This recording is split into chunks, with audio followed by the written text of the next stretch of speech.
Halo semua, di video kali ini kita akan melanjutkan fitur CLUD pertanyaan yang sudah kita buat di video-video sebelumnya. Sekarang kita lanjut untuk bagian U di dalam fitur CLUD-nya, yaitu update dokumen. Jadi kita akan jalankan fungsi dari update question-nya ini, yang ada di controller. Kita masuk ke question controller. Sini kita coba ya untuk melakukan update question-nya, yaitu untuk mengupdate pertanyaannya. Kita bisa langsung buat saja untuk respon bodinya apa-apa saja nantinya. Kita bisa cons, yaitu sama dengan yang ada kita buat di sini. Mungkin kita copy saja yang ada di create question yang sudah pernah kita buat. Kita tinggal paste ke sini. Nah, yang membedakan dengan create question yaitu di sini kita tidak menggunakan create data, tapi kita gunakan update datanya atau mengupdate nilainya langsung. Nah, di sini kita coba metode lain menggunakan yang namanya objek dari OP. Sebelum itu kita buat dulu ya untuk async handler-nya untuk mengatasi asynchronous dan juga error handler-nya. Async. Nah, kemudian kita ambil juga request dari parameternya yang ini, ID. Kita buat cons. Kita buat saja di sini namanya params ID sama dengan request.params.id. Kemudian kita buat fungsinya di sini. Nah, kita akan coba gunakan berupa objek. Kita ambil dulu nilai datanya berdasarkan parameter ID-nya. Di sini kita buat update question atau ID question sama dengan di sini kita coba ambil datanya berdasarkan ID-nya, wait berdasarkan model question titik find by ID, yaitu params ID-nya yang kita ambil di variabel yang ini. Nah, selanjutnya kita buat fungsi update-nya. Di sini update-nya apa-apa saja yang kita update. Pertama mungkin ID question, yaitu title. Kita ambil dari request body title-nya yang ada di sini. Nah, selanjutnya question, ambil dari request body question. Dan kategori juga sama, ambil dari request body kategori. Kemudian di bawahnya kita coba await. Kita coba save ID question titik save. Kita save nilainya, dan untuk atur responnya kita tinggal panggil berdasarkan ID question yang baru. Ini berhasil update pertanyaan. Nah, selanjutnya di sini sebelum kita melakukan testingnya, sebenarnya ada masalah di dalam codingannya, di mana pertanyaannya ini bisa diupdate oleh user lain. Di sini kita mau aplikasi kita itu cuman bisa diupdate oleh user yang membuat pertanyaan tersebut. Tapi kalau user lain yang bukan yang pembuat pertanyaannya, itu tidak bisa melakukan update dari pertanyaan yang dibuat oleh user tersebut. Di sini kita akan buat satu middleware untuk mengatasi hal tersebut. Jadi cuman user yang membuat pertanyaan yang bisa mengupdate pertanyaannya. Di sini kita buat middleware-nya. Kita buat saja satu folder atau kita buat di middleware. Kita buat file baru. Kita buat namanya check permission .js. Kita coba buat variabel cons check permission sama dengan, nah sini kita terima dua parameter, yaitu request usernya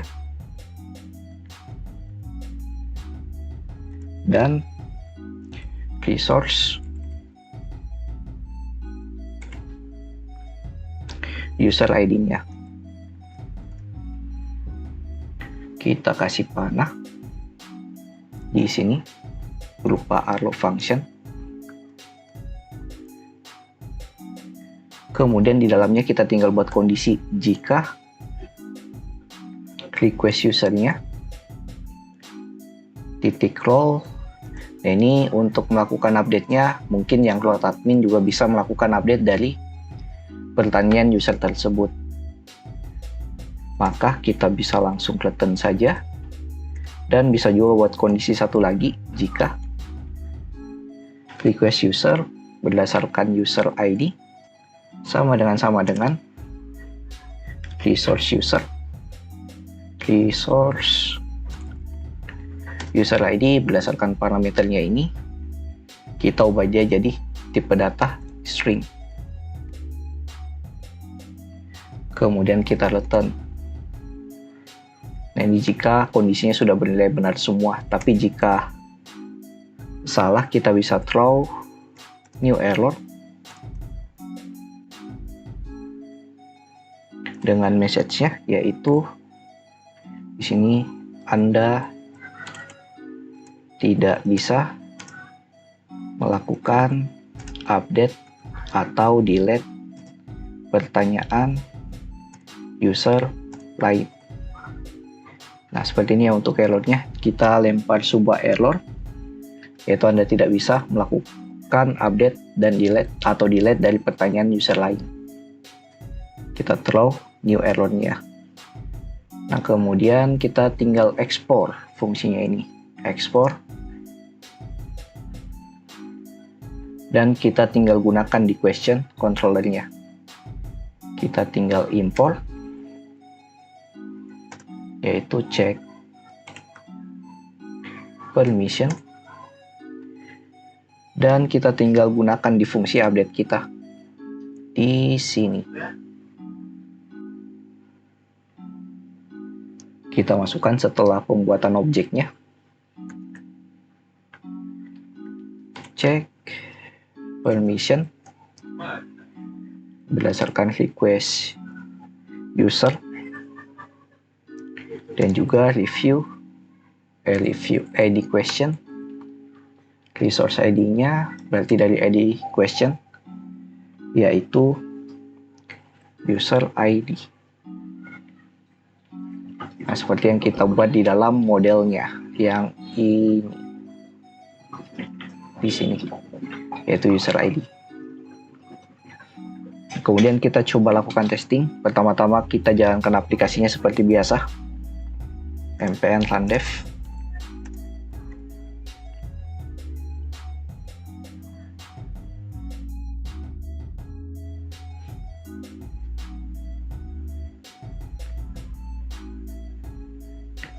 Kemudian sudah jalan, kita lakukan testing di Postman. Nah, di sini kita coba lakukan update-nya. Dan kita lakukan login dulu pertama-tama. Nah, di sini saya login menggunakan user Lesky. Login. Nah, user Lesky ini dia sudah punya pertanyaan yang sudah dia buat, yaitu pertanyaan yang ini. Tes pertanyaan. Yang user ID-nya itu sama dengan user ID yang kita gunakan login di sini. Oke, ini pertanyaan yang dibuat oleh user Lesky. Kalau kita lakukan update dari pertanyaan tersebut, kita update, ambil ID-nya, masukkan ke sini, kita atur bodinya, kita masukkan ke form URL encode ya di sini. Nah, contoh mungkin kita coba edit titelnya saja. Yang tadinya di sini tes pertanyaan, kita buat tes edit judul pertanyaan. Kita send. Nah, ini cannot read role reading. Nah, ini ada error. Kita cek lagi codingan. Oke, di sini kesalahannya itu di question router kita. Kita belum kasih middleware-nya di sini, yaitu untuk mengambil request dari usernya, yaitu out middleware. Kita masukkan juga di sini out middleware seperti ini. Nah, kita lakukan testing lagi di Postman. Kita cek update-nya lagi. Send. Oh ya, ini harus diinput juga pertanyaannya dan juga kategorinya. Kita input juga Berarti di question kita buat saja sini tes edit kategori, kita buat saja sama yaitu JavaScript. Seperti ini. Kita coba send. Nah, di sini dia berhasil mengupdate nilainya. Kalau kita cek di question all, ini datanya terupdate. Nah, tapi kalau kita coba login menggunakan user dengan ID yang berbeda dengan yang ada di sini, kita coba login pakai user dengan role user biasa. Contohnya mungkin di sini user@mail.com. Itu user yang sudah pernah saya buat sebelumnya. Kita send. Nah, kita dapat cookiesnya. Dan di sini ID-nya itu berbeda dengan yang ada di sini.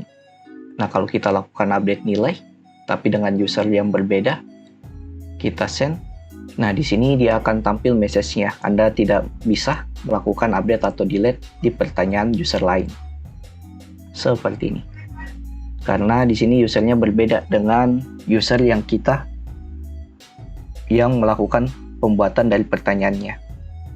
Dan kita sudah lakukan proteksi dari update usernya. Dan nanti kita gunakan juga untuk fitur delete datanya. Oke, mungkin sekian untuk pembahasan update pertanyaan untuk fitur CRUD-nya. Kalau ada yang ditanyakan, silakan masuk ke grup Discord yang linknya ada di pin komen. Di video berikutnya kita akan coba melakukan fitur terakhir dari CRUD-nya, yaitu delete pertanyaan. Jadi sampai ketemu di video berikutnya. See you next video. Have a nice day and bye.